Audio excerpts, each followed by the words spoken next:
ಚಿಂದಿ ಉಡಾಯಿಸೋ ಖಾರ ಬಣ್ಣ ರುಚಿಯನ್ನು ನೀಡುತ್ತದೆ. ಮೆಣಸಿನ ಪುಡಿ ಚಿಂದಿ ಉಡಾಯಿಸೋ ಖಾರ ಬಣ್ಣ ರುಚಿ. ಹೀಗಾಗಿ ಭಾರತದ ಎದುರು ಪಾಕಿಸ್ತಾನ ಭಿಕ್ಷೆ ಬೇಡಿದ್ದು ಪ್ರಕರಣ ಬೆಳಕಿಗೆ ಬಂದಿದೆ.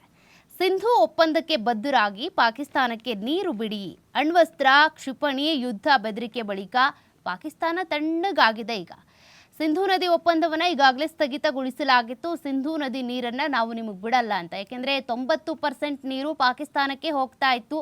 ಹಂಗಿದ್ರೂ ಕೂಡ ಪಾಕಿಸ್ತಾನ ಏಕಾಏಕಿಯಾಗಿ ಭಾರತದ ಮೇಲೆ ದಾಳಿ ಮಾಡ್ತಾ ಇತ್ತಲ್ಲ, ಹಾಗಾಗಿ ಸಿಂಧೂ ನದಿ ಒಪ್ಪಂದವನ್ನು ಭಾರತವೇ ಸ್ಥಗಿತಗೊಳಿಸಿತ್ತು. ಭಾರತ ಹಾಗೂ ವಿಶ್ವದ ಅರ್ಧ ಭಾಗದ ಮೇಲೆ ಅಣ್ವಸ್ತ್ರ ದಾಳಿ ಮಾಡ್ತೀವಿ, ಕ್ಷಿಪಣಿ ಹಾರಿಸಿ ಉಡೀಸ್ ಮಾಡ್ತೀವಿ ಅಂತ ಪಾಕಿಸ್ತಾನ ಎಚ್ಚರಿಕೆ ಕೊಟ್ಟಿತ್ತು.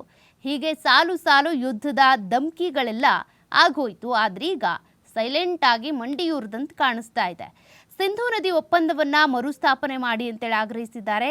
ಉಗ್ರ ಪೋಷಕ ಪಾಕಿಸ್ತಾನವು ಭಾರತದ ಮುಂದೆ ಭಿಕ್ಷೆ ಬೇಡಿ ನಿಂತಿದೆ. ಕೊನೆಗೂ ಕೂಡ, ಯಾಕೆಂದರೆ ಅಲ್ಲಿ ಕುಡಿಯೋ ನೀರಿಗಾಗಲಿ ಅಥವಾ ಕೃಷಿಗಾಗಲಿ ಪ್ರತಿಯೊಂದು ಚಟುವಟಿಕೆಗಳಿಗೆ ಬಳಕೆ ಆಗ್ತಾ ಇದ್ದಿದ್ದೆ ನಮ್ಮ ಭಾರತದ ಸಿಂಧೂ ನದಿಯ ನೀರು. ಈ ನೀರನ್ನೇ ಬಳಕೆ ಮಾಡಿಕೊಂಡು ನಮಗೆ ದ್ರೋಹ ಬಗೆಯುವಂಥ ಕೆಲಸವನ್ನು, ಉಗ್ರರನ್ನು ಪೋಷಣೆ ಮಾಡುವಂಥ ಕೆಲಸವನ್ನು ಪಾಕಿಸ್ತಾನ ಮಾಡ್ತಾ ಇತ್ತು. ಆದ್ರೀಗ ಪಾಕಿಸ್ತಾನ ಮಂಡಿಯೂರಿದೆ, ಸಿಂಧೂ ನದಿ ಒಪ್ಪಂದವನ್ನು ಮರುಸ್ಥಾಪನೆ ಮಾಡಿ ಅಂತ. ಇದಾಗಿತ್ತು ಇಲ್ಲಿವರೆಗಿನ ಸುದ್ದಿ. ನೋಡ್ತಾ ಇರಿ TV5 ಕನ್ನಡ, ಇದು ವಾಸ್ತವದ ಪ್ರತಿರೂಪ.